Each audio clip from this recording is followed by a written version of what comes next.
আমি জানি না। অবশেষে মুখ খুললেন ডিবি হারুন। ডিবি হারুন কোথায় এ প্রশ্ন ঘুরপাক খাচ্ছে সবার মনে। 5 আগস্টের পর থেকে কোথাও মিলছে না তার হদিশ। হঠাৎ ডিবি হারুনের এক ফোনালাপে অনেকটা স্পষ্ট, এরই মধ্যে দেশ ছেড়ে পালিয়েছেন ডিবি কার্যালয়কে ভাতের হোটেল বানানোর এই কারিগর।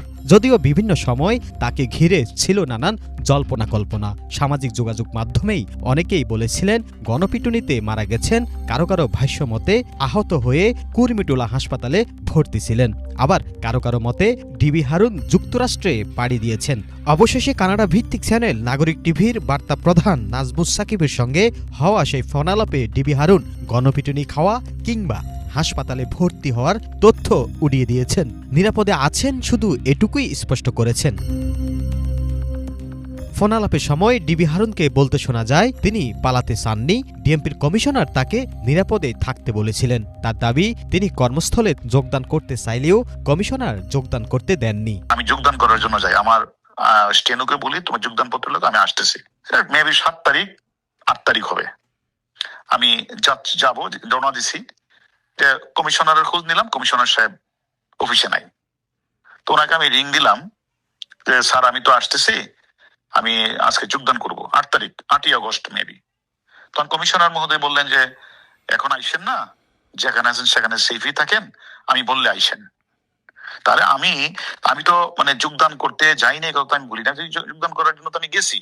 আমি কমিশনার সাহেব তো এখনো আছে, উনি তো ভালো মানুষ, ওনাকে জিজ্ঞাসাবাদ করেন যে ওনাকে আমি রিং দিছি কিনা, আমি জয়েন করতে বলছি কিনা। পুরো ফোনালাপ জুড়ে নিজেকে নির্দোষ প্রমাণের চেষ্টা করেছেন তিনি।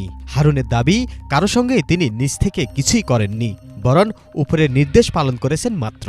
আর এই নির্দেশদাতা কারা তাও প্রকাশ করে দিয়েছেন তিনি। আমি যে কাজটা করেছি এটা ঊর্ধ্বতন কর্তৃপক্ষ নির্দেশে যে তুমি এই কাজটা করবা। কোর কমিটি মিটিং, সেই মিটিং এ কে থাকে?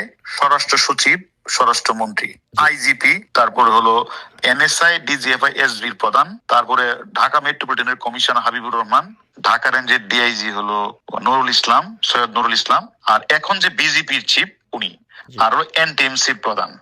এই হলো এরা একটা প্রতিদিন একটা কোর কমিটির মিটিং করে। আমি ঢাকাতে গিয়ে দেখলাম প্রতিদিন মিটিং হয়।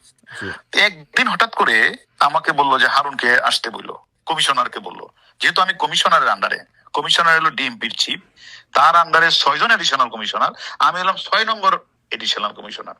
তাহলে আমাকে বললো যে ওকে আসতে বললো। তা আমি গেলাম, যার পর বললো যে মানে ওই যে অ্যারেস্ট যেটা এখনের যে এডিশনাল কমিশনার ডিবি যে অ্যারেস্ট গুলি করে, যে হারুন সাহেব আপনার অ্যারেস্টের আমার কাছে হিসাব চাই যে কি কেউ কি অ্যারেস্ট হয়েছে কিনা,